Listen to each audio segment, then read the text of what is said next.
My 4-year-old wife cheated with my cousin after I invested $500K in his startup, but when I showed them the secret annulment papers, they lost everything, and the family exiled them forever.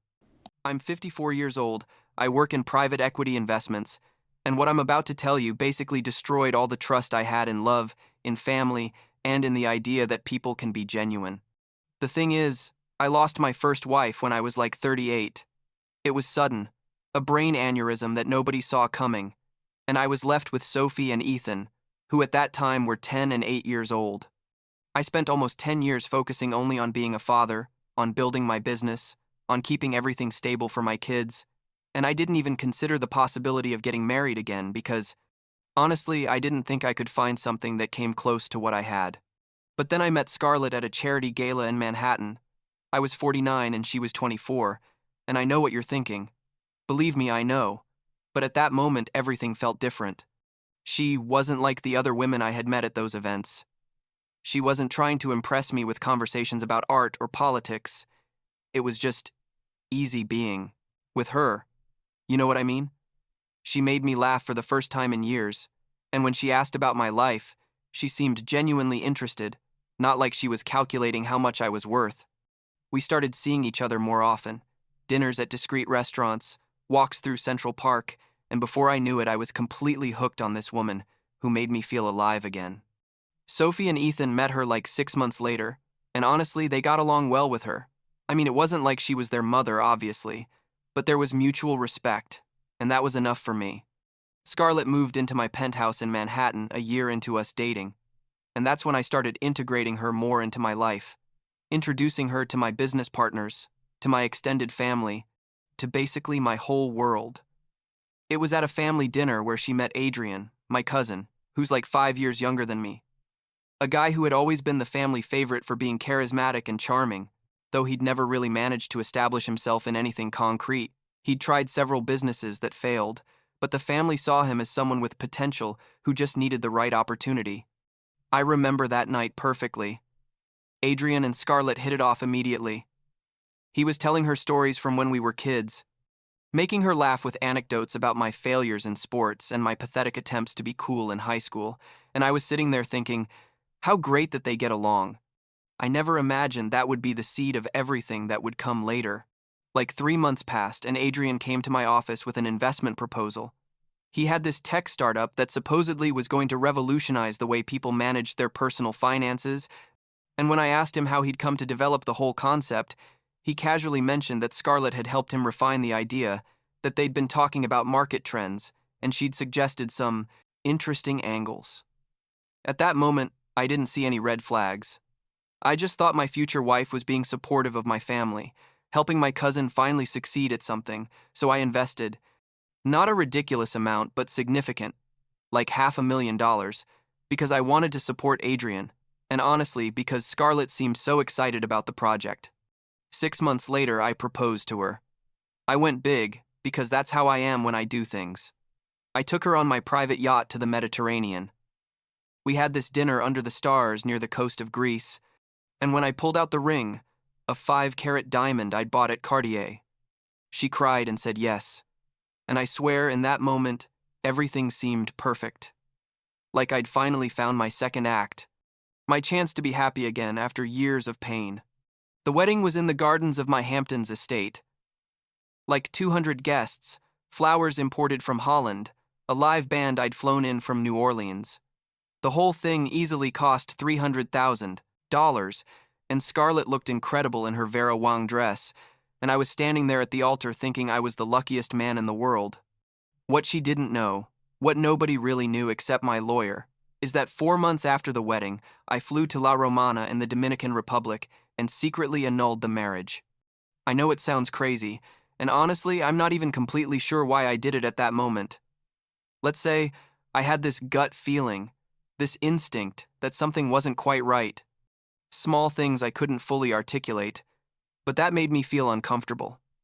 Like the way Scarlett always asked about my specific bank accounts, or how she insisted we should have everything together financially, or the way she reacted when I told her certain assets were protected in trusts for Sophie and Ethan.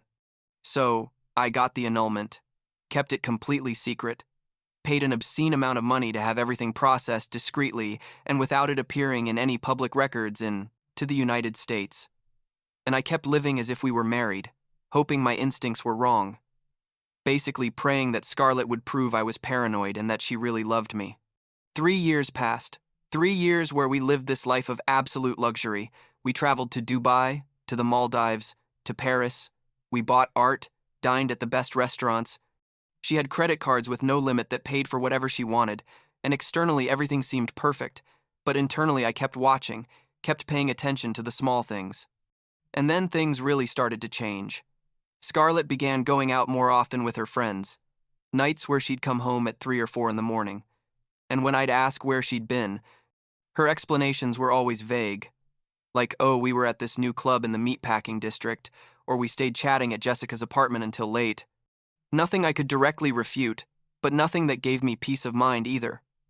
She became more distant, less interested in spending time with me, rejected my sexual advances with excuses that she was tired or didn't feel well, and I started noticing she spent a ton of time on her phone, always texting and smiling in this way I hadn't seen in years, directed at me.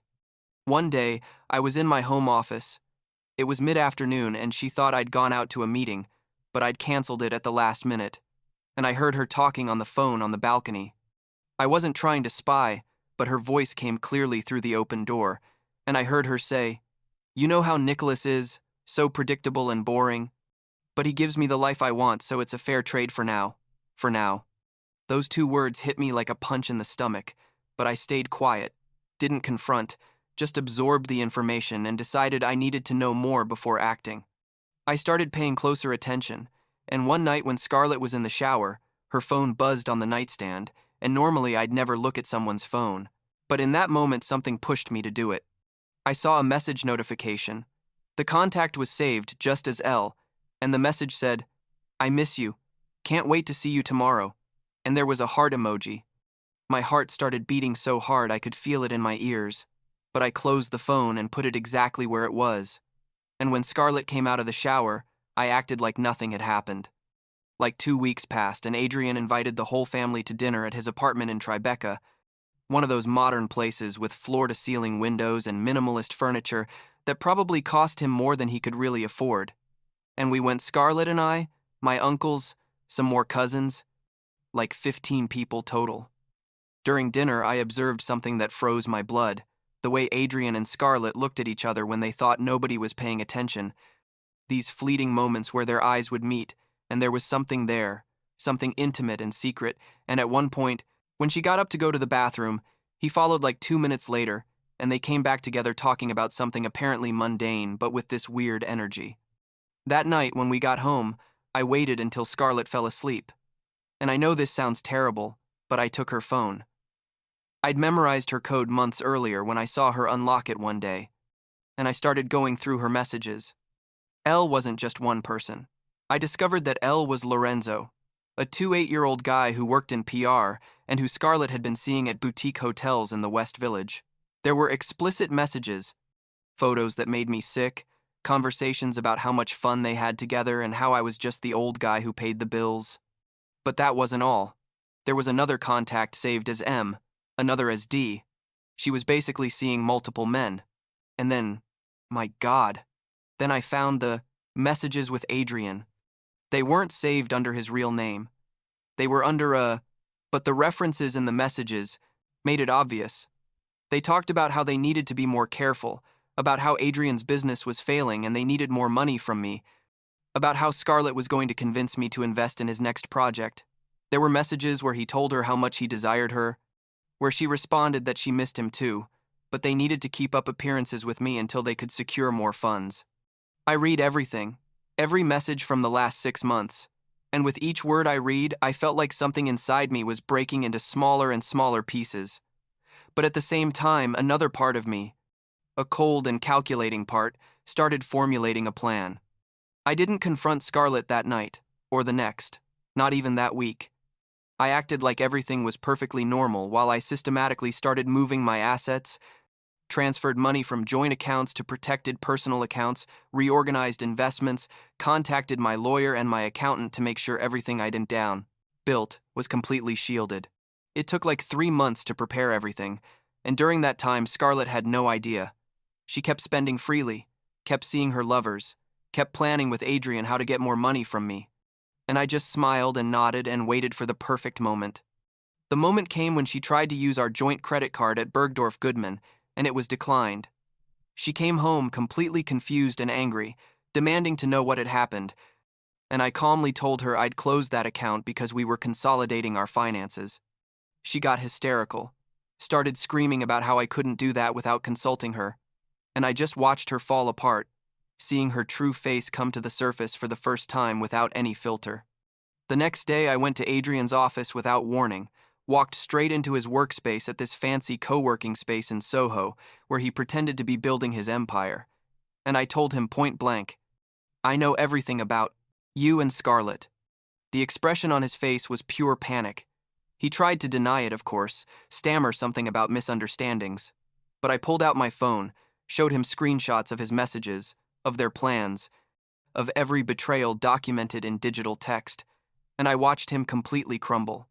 I told him that the investment I'd made in his company was now legally mine through a fraud clause my lawyer had activated, and that he'd never see another cent from me or anyone in the family when I finished telling what he'd done, and that basically his life as he knew it was over. I left that office feeling simultaneously powerful and destroyed, because even though I was executing my revenge, I still had to deal with the fact that two people I'd trusted had betrayed me in the deepest possible way. That night, I arranged a dinner with Scarlett at the penthouse, hired a private chef, set the table as if it were a special occasion, and when she arrived, dressed in one of the dresses I'd bought, her, looking beautiful and not knowing what was coming, I let her sit down, let her have her first glass of wine, and then I began. I told her I knew everything, every detail, every lie, every betrayal, name by name, date by date, and I watched the color drain from her face as she tried to maintain composure. She tried to deny it at first, then tried to cry, then tried to get angry and accuse me of invading her privacy. And finally, when she saw none of that was working, she turned cold and told me I was boring anyway, that I'd never really made her happy, that she was only with me for the money and at least now everything was out in the open.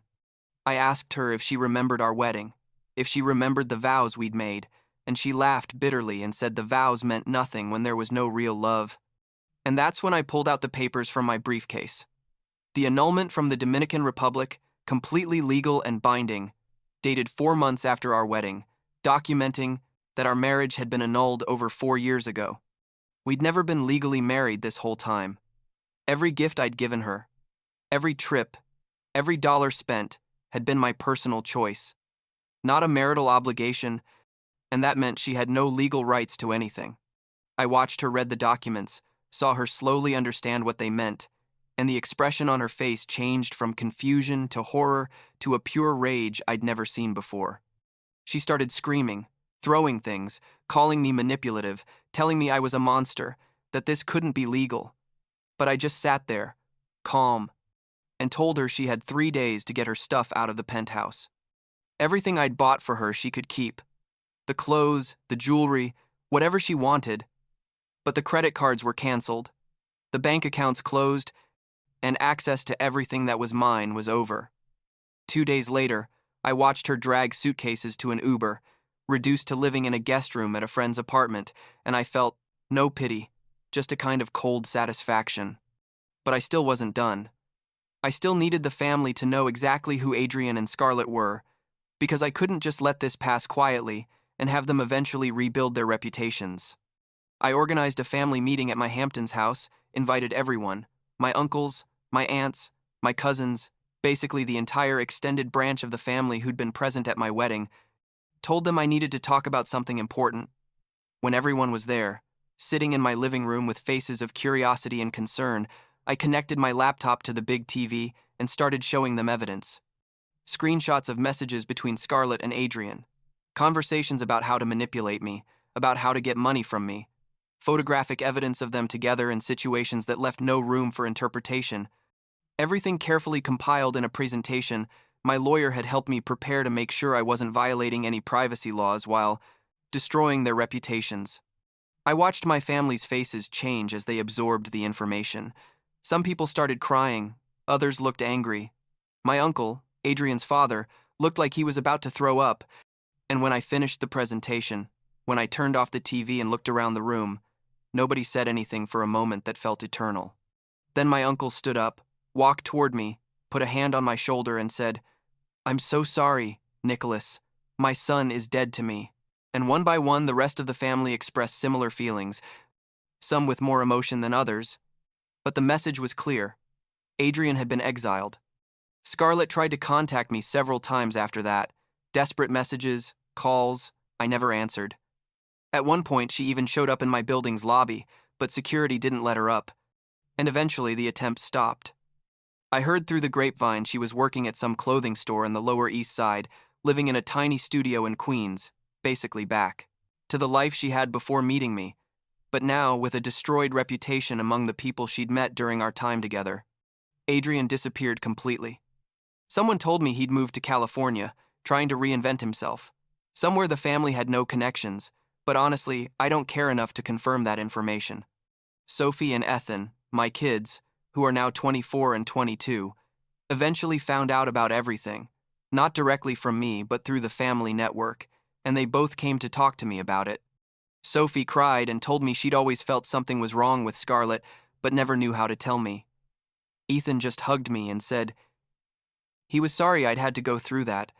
Honestly, their support meant more to me than any revenge I'd executed against Scarlett and Adrian, because it reminded me I still had real family, people who genuinely cared about me without a hidden agenda. It's been like 2 years since everything exploded, and honestly, I'm still processing things. There are days where I feel good, where I feel validated in the decisions I made, and there are days where I wonder if I went too far, if I could have handled things differently. But then I remember the messages. I remember how I was betrayed, not just by Scarlett, but by someone from my own blood. Someone who grew up with me, who knew my story, who knew the pain I'd gone through when I lost my first wife, and all doubt disappears. They made conscious choices to manipulate me, to use my generosity and trust against me, and the consequences they faced were directly proportional to their actions. Last week I was having dinner with Sophie and Ethan at my favorite Italian restaurant in the village, and Sophie asked me if I'd ever consider being in a relationship again. I told her honestly I didn't know. That the idea of trusting someone that way again terrified me more than being alone. And she nodded and said, "That's okay, Dad. It's okay to protect your heart. Just don't let this make you cynical forever." And that's what I think about now, how to balance the necessary protection of myself with not completely closing myself off to the possibility that genuine people exist out there. I guess time will tell. For now, I'm focused on my work, on my kids, on rebuilding that part of me that felt so shattered 2 years ago when I discovered the truth.